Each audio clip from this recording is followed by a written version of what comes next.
अस्सलाम वालेकुम। यह भूख, यह प्यास, यह मौन इबादत, यह वो लक्ष्य है जिसमें हर मुसलमान की रूह अपने रब के करीब हो जाती है। रमज़ान महीनों में सबसे बरकत वाला, सबसे पाक महीना, वह महीना जिससे अल कुरान नाजिल हुआ, जिसमें अल्लाह की रहमतों और बरकतों का दरिया बहता है। और इसी महीने में नबी करीम ने हमें वह हिदायत दी जिससे हम केवल रोज़ा ही नहीं रखते बल्कि उसे पूरी रूहानी गहराई के साथ जीते हैं। रोज़े की शुरुआत होने से पहले नबी ने सहरी की अहमियत पर बार बार जोर दिया। एक हदीस में आया है, सहरी करो क्योंकि इसमें बरकत है।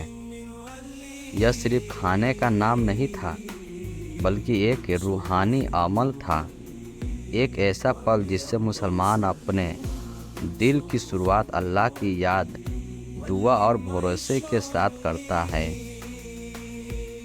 नबी के मुताबिक सहरी का समय बेहद कीमती था। वे आखिरी समय तक इंतज़ार करते हैं, करीब फजर तक। यह इंतज़ार, यह मौन दुआ, यह इंतज़ार बरकत का कारण बनता। और फिर फजर की अजान के साथ एक लंबा शांतिपूर्ण पल आता। दिल में डर और उम्मीद का मिला जुला एहसास, डर कि कहीं रोज़ा व्यर्थ न हो जाए और उम्मीद कि यह रोज़ा अल्लाह के दरबार में कबूल होगा। दिन भर की भूख, प्यास और हर छोटी तकलीफ में एक बड़ा सबक छिपा है, सब्र। सब्र की वह ताकत जो इंसान को न केवल दुनियावी परेशानियों से बल्कि रूहानी गिरावटों से भी ऊपर उठाती है। यहाँ एक और अहम बात नबी की फॉलो करते हुए इबादत का एक है। एक हदीस में आया है, आप इफ्तार के समय खजूर या पानी से इफ्तार करते थे। इफ्तार का पल केवल शारीरिक राहत नहीं बल्कि रूहानी उत्सव है, एक ऐसा पल जिसमें मुसलमान अल्लाह की नेमतों को याद करता, शुक्र अदा करता और दिल की गहराई से दुआ करता। नबी ने इफ्तार में जल्दी करने की भी शिक्षा दी। यह न केवल सुन्नत है बल्कि अहंकार और शुक्रगुजारी की निशानी भी है। एक हदीस में है, जो व्यक्ति रोज़ा रखता है और इफ्तार के समय जल्दी करता है, उसके लिए अल्लाह की रहमत का दरवाज़ा खुल जाता है। यह रोज़ा, यह सहरी और इफ्तार के पल सिर्फ खाने पीने नहीं बल्कि अल्लाह की याद, शुक्र और इबादत का जीवंत दृश्य है। रोज़ा रखने का एक और पहलू दिल की पवित्रता और नफस की तालीम है।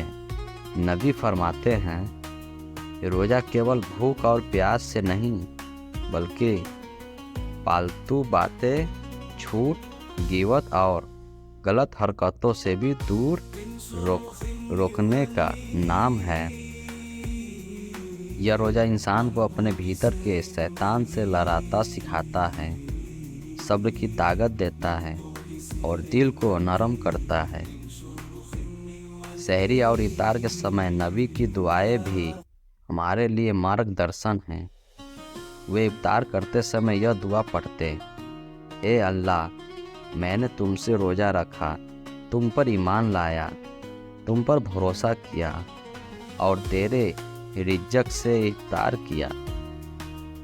ये शब्द जो केवल नबी के होठों से नहीं बल्कि हर मुसलमान के दिल से भी निकलने चाहिए। एक रूहानी शक्ति है जो रोज़े को पूरा बनाती है। सहरी और इफ्तार के क्रम में एक और सबक छिपा है, मोहब्बत और कुर्बानी। नबी की ज़िंदगी में ये पल परिवार के साथ गुजरते, सहबाबा को मार्गदर्शन करते हैं और पूरी उम्मीद के लिए मिसाल कायम करते हैं। दिन समाप्त होता है, रात आती है, लेकिन यह दिन का सब्र और दुआ यह सहरी और इफ्तार का अमल रूह में एक रोशनी छोड़ जाता है, रोशनी जो न केवल रमज़ान में बल्कि पूरे साल इंसान की मार्गदर्शन होती है। और यही रमज़ान की हकीकत है, शरीर की भूख, दिल की प्यास और रूह की इबादत। यही नबी की सुन्नत है, सहरी की बरकत और इफ्तार की खुशबू। यह हमारे ईमान को मजबूत करती है, हमारे अमल को पाक करती है और हमारी रूह को अल्लाह के करीब लाती है। रमज़ान में नबी का सहरी और इफ्तार का तरीका केवल खाने पीने का नियम नहीं, बल्कि यह जीवन का पाठ, सब्र का पाठ और अल्लाह की ओर बढ़ने का रास्ता है। हर मुसलमान को याद रखना चाहिए कि रोज़ा और इफ्तार का लक्षण नबी की सुन्नत के हिस्सा है। इसका हर पल इबादत, शुक्र और रहमत है, और यही वह रहस्य है जो नबी ने हमें दिया। यही वह रोशनी है जो हर दिल में रमज़ान की रातों और दिन में जलती है। और इसी रोशनी के साथ हर मुसलमान कहता है, मेरे रब का शुक्र है जिसने मुझे इस महान महीने की तौफीक दे